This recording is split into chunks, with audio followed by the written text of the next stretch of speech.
सारखोर साहब, ये जो इलेक्शन हमारा मौजू है, तो इलेक्शन में बहुत सारी राय जो है वो पीपल्स पार्टी के अंदर से भी, खासतौर पर एतजाज हसन साहब ये कह रहे हैं कि 90 दिन से डिले नहीं हो सकते, ये गैर आईनी होगा, ये आइन तोड़ने के मुतरादिफ होगा। फैसल करीम कुंडी साहब ने कल कहा है कि गवर्नर का काम नहीं है इन बातों में पढ़ना कि सिक्योरिटी कैसे पूरी होगी, नफरी कैसे पूरी होगी। गवर्नर का काम तारीख देना है, बाकी काम इलेक्शन कमीशन और हुकूमत का है, गवर्नर अपना काम करें। आप क्या नहीं समझते कि सर ये आइन तोड़ने के मुतरादिफ होगा, और क्या पीपल्स पार्टी के अंदर से जो राय आ रही है आप उससे इख्तलाफ करते हैं? देखें, बात सुने, ये गवर्नर साहब पे कमेंट करूं या किसी और पर कमेंट करूं, इससे बेहतर है कि मैं ये कहूं कि इमरान खान जानबूझकर धांधली के प्रोग्राम क्यों बना रहा है। 2 सूबों में पहले इलेक्शन हो और बाकी सूबों में बाद में इलेक्शन हो, क्या ये सूबे असरअंदाज नहीं होंगे रिजल्ट पर? यहाँ पाकिस्तान में कानून बना था, पता नहीं कितने दिनों के बाद, कितने सालों के बाद, जब आके ये फैसला हुआ था कि इलेक्शन होंगे तो एक दिन होने चाहिए कि किसी एक का असर दूसरे पर, न सूबों का मरकज पे, न मरकज का सूबे पर। लेकिन जानबूझकर इमरान खान को ये पता है कि इस तरह से प्रैक्टिस चलती है, लेकिन फिर भी उन्होंने असेंबलियां तोड़कर ये एक दिन न हो सके इलेक्शन, ये इलेक्शन को फिर से प्रीएम्प्ट करने की कोशिश कर रहा है, इलेक्शन को डायरेक्शन देने की कोशिश कर रहा है जो अवाम के साथ ज्यादती होगी। ये गलत बात है। एक ही दिन में इलेक्शन होने चाहिए। गवर्नर साहब पर मैं कमेंट नहीं करता, किसी एक्टिंग वजीर आला पर मैं कमेंट नहीं कर सकता, लेकिन इनका खुद पूछे ना कि इन्होंने सूबे तोड़े क्यों। अगर सूबे न तोड़ते तो आप भी मुलविस होते नया कोई केयर टेकर चीफ मिनिस्टर बनाने के लिए, चाहे केपीके में हो चाहे इधर पंजाब में हो। चीफ मिनिस्टर बनाने में आपकी इन्वॉल्वमेंट रही, आपकी साहब, मगर ये जो आइन बनाया, आइन का जो खालिक है वो पाकिस्तान पीपल्स पार्टी है, और इस आइन में ये जो है वो गुंजाइश रखी गई है कि 2 सूबों के या 1 सूबे के अलग से इलेक्शन हो सकते हैं। अगर ये इतनी बुरी बात है तो आइन के खालिकों ने इस ऑप्शन को डाला ही क्यों था आइन में कि 2 सूबों में अलग से भी इलेक्शन हो सकते हैं? और जो हो रहे हैं अगर और तोड़ी गई है, समझिए तो गैर आइनी तो कोई चीज नहीं हो रही, आइनो कानून के दायरे में रहकर। तो सही ना बाबा, हमारे इलेक्शन एक्ट जो है ना 17 का, 2017 का इलेक्शन एक्ट, उसमें एक सिक है, शायद 67 नंबर है या जो कुछ नंबर है, उसमें 1 डे पोल लिखा हुआ है, उसमें 1 डे पोल लिखा हुआ है इलेक्शन एक्ट 2017 का। जब अगर है तो फिर इसको, ये नहीं है कि इमरान खान को इसका पता नहीं होगा, ये नहीं है कि उनके एक्सपर्ट्स को पता नहीं होगा। 1 डे पोल का सेंस था, आपको याद होगा 1988 में एक दिन नेशनल असेंबली का होता था और उसके 3 दिन के बाद सूबाई असेंबलियों का होता था। ठीक है जनाब, ये बड़ा मौजू रहा कि भाई ये मरकज जो है सूबों पर असरअंदाज होता है, इसलिए एक दिन इलेक्शन होनी चाहिए। ये फिर जाके 93 में या 97 में जाके ये हुआ कि इलेक्शन फिर एक दिन होना शुरू हुए। 2008 में एक दिन में हुए, 2002 में एक दिन हुए, 2013 में एक दिन हुए, और ये कानून में लिखा हुआ है 1 डे पोल।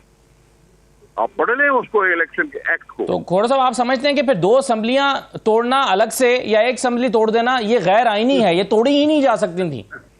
मैंने ये नहीं कहा कि गैर आईनी है। अजहर सिद्दीक साहब, जो खालिके आइन है उसने आईने पाकिस्तान में नहीं लिखा, यानी अब ये सब अब क्या कह रहे हैं, ये इलेक्शन कमीशन को बेवकूफ कह रहे हैं। इन्होंने वो लेटर नहीं पढ़ा जो खैबर पख्तूनख्वा के अपना गवर्नर को लिखा गया और पंजाब के गवर्नर को लिखा गया। 9 से 13 अप्रैल की डेट दी है इलेक्शन कमीशन ने।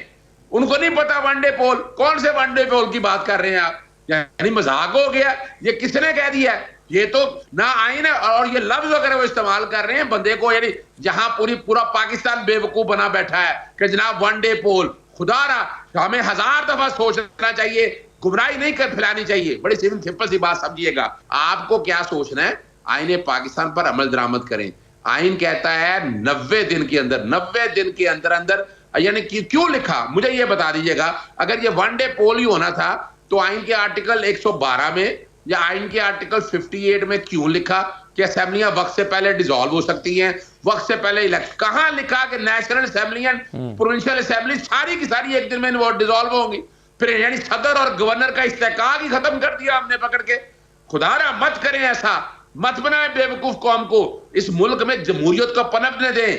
अब तो पीपल्स पार्टी ने भी तो आप कह रहे हैं कि वो एक दिन में इलेक्शन होना मशरूत है कि अगर कौमी और सूबाई असेंबली के इलेक्शन एक साथ हो रहे हो, एक वक्त में रिजॉल्व किए गए हों, तो फिर एक दिन में इलेक्शन होना चाहिए। आप कह रहे हैं बिल्कुल यही है कि वो मशरूत है कि एक नहीं, इस बात से एक नहीं 13 प्रोविजन ऐसी हैं, 13 प्रोविजन ऐसी हैं। यानी हम बैठ के एक लफ्ज वनडे पोल का बैठ के बेवकूफ बनाने की कोशिश करें, बड़ी सिंपल सी बात है। आइन बड़ा क्लियर है और बड़ा बेहतरीन आइन बनाया है जुल्फकार अली भुट्टो साहब ने। मैं तो कह रहा हूं, चले मैं खोड़ो साहब कुछ कहना चाहें, फिर मैं अंदीप साहब के पास जाता हूं। खोड़ो साहब, आइन जो है वो तो सुप्रीम होता है इलेक्शन एक्ट से भी और तमाम चीजों से, क्या ऐसा नहीं है? एक सेकंड, मुझे पता है कि आइन सुप्रीम होता है। अगर आइन सुप्रीम है तो फिर ये कंफ्यूजन फैलाने वाली इलेक्शन एक्ट में जो लिखा हुआ है उसका अगर मैंने जिक्र किया तो कोई बुरा बात नहीं की। मैंने कहा कि भाई अगर बेनजीर साहबा जब कत्ल हुई थी तो चलो सिंध में बाद में करते और फिर सारे मुल्क में पहले कर देते, ऐसे नहीं हुआ।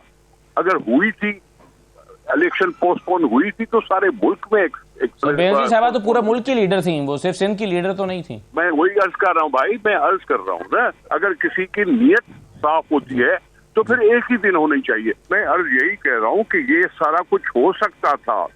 3 महीने पहले इलेक्शन हो जाए, उससे पाकिस्तान के कौन से मसाइल हल होंगे? जुलाई में वैसे ही टाइम पूरा हो रहा है, जुलाई में वैसे ही पाकिस्तान में टाइम पूरा हो रहा है। अगर ये मार्च में होते हैं या अप्रैल में होते हैं तो बाकी जो 3 महीने बनते हैं उसमें कौन से ये सारे मसले हल हो जाएंगे पाकिस्तान के, पंजाब और केपी में इलेक्शन करा के? ये जरा बताए तो सही ना इमरान खान। मैं बता देता हूँ पाकिस्तान के मसाइल कैसे हल होंगे, पाकिस्तान के मसाइल कैसे हल होंगे? इलेक्शन तो इलेक्शन है सर। अगर मैं जवाब दे रहा हूं, आप बता देंगे 3 महीने में कौन से पाकिस्तान के मसले हल हो जाएंगे? 3 महीने इंतजार कर लेते, पूरे मुल्क में एक साथ इलेक्शन होते, बहुत सारी कबाहतों से बच सकते थे हम। खोड़ो साहब का ख्याल है? जी हाँ अस्सर साहब, मैं जवाब दे दूं? अंदलीब अब्बास साहब, इसलिए कह रहा हूं कि स्टेट्समैन बने पाकिस्तान को स्टेट्समैन की जरूरत है। जी, पीपल्स पार्टी और स्टेट्समैन बनने की बात कर रही है। जी अंदलीब अब्बास साहब, देखिए मैं जरा उनको, हाँ जी, बड़ा मेरे ख्याल में ये एक दिन वाली जो ऑप्शन है वो बिल्कुल नहीं रूल आउट करनी चाहिए। ये 19 मार्च को नेशनल असेंबली के भी हो जाने चाहिए साथ। सो नेशनल असेंबली के देखिए, ये तो बेस्ट ऑप्शन होगी कि 19 मार्च को प्रोविंशियल असेंबलीज के भी हो जाएं और नेशनल असेंबली के भी हो जाए। हम तो बहुत देर से कह रहे हैं, ये खुद नहीं कर रहे।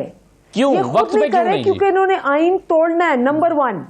नंबर 2, इनको बहुत बड़ा मसला है कि पाकिस्तान इस वक्त देखें डिफॉल्ट का क्या है, 2.9 बिलियन हो गया और इन्होंने जो पहाड़ तोड़ना है अवाम के ऊपर और उसके ऊपर ये बड़े कॉन्फिडेंट हैं कि ये इतनी धांधली करेंगे कि ये पार कर जाएंगे अक्टूबर तक। ये अक्टूबर में मैं आपको बताऊं, इनको अपना आप भी वोट नहीं मिलेगा। मैंने आपको पिछली दफा कहा था इनको घर से वोट नहीं मिलेगा, इनको नहीं मिला वोट 16 अक्टूबर वाला। अब इनको इनकी जिसको कहते हैं शक्ल दिखाने के काबिल नहीं रहेंगे। ये जितनी देर करेंगे इनकी एलिमिनेशन जो है, अभी कराची में तो बहुत अच्छी परफॉर्मेंस दी है साहब बलदियाती इंतखाबात में। ये क्या परफॉर्मेंस दी है आप देखें क्या हुआ है।